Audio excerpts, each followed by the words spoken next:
যারা মুড়ি খেতে ভালোবাসো না তারা এইভাবে একবার মুড়িটা ট্রাই করতে পারো। আশা করি মুড়ির স্বাদ তোমাদের মুখে লেগে থাকবে। অবশ্যই সকালে মুড়ি খেতে চাইলে প্রস্তুতিটা আগের দিন রাত থেকেই করে রেখো।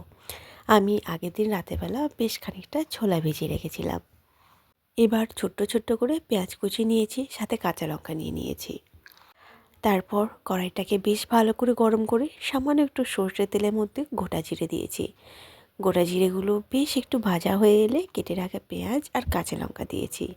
পেঁয়াজটাকে একদম লাল করে ফেলবো না, তার আগেই দিয়ে দিয়েছি ছোট্ট ছোট্ট টুকরো করে সেদ্ধ করে রাখা আলু।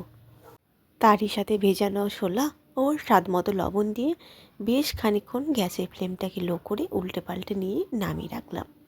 এবার এক বাটি মতো মুড়ি নিয়েছি, সাথে 2-3 চামচের মতন চানাচুর, অল্প একটু বাদাম ভাজা, একটা কাঁচা লঙ্কা আর এই যে আলু আর ছোলা পেঁয়াজ ফ্রাইটা। এক গাল মুখে নিয়ে দেখো, এই তোমরা অবশ্যই প্রেমে পড়বে। আর শীতের সকালে এইরকম একটা জল খাবার পেলে সকালটা তো আমার বেশ ভালোই জমে যায়। পেট ভরা বেশ স্বাস্থ্যকর খাবার। অবশ্যই এর সাথে 1 কাপ গরম গরম দুধ চা অথবা কফি নিয়ে একসাথে বসো, তাহলে মুড়ি খাওয়াটা আরও ভালো জমে যাবে।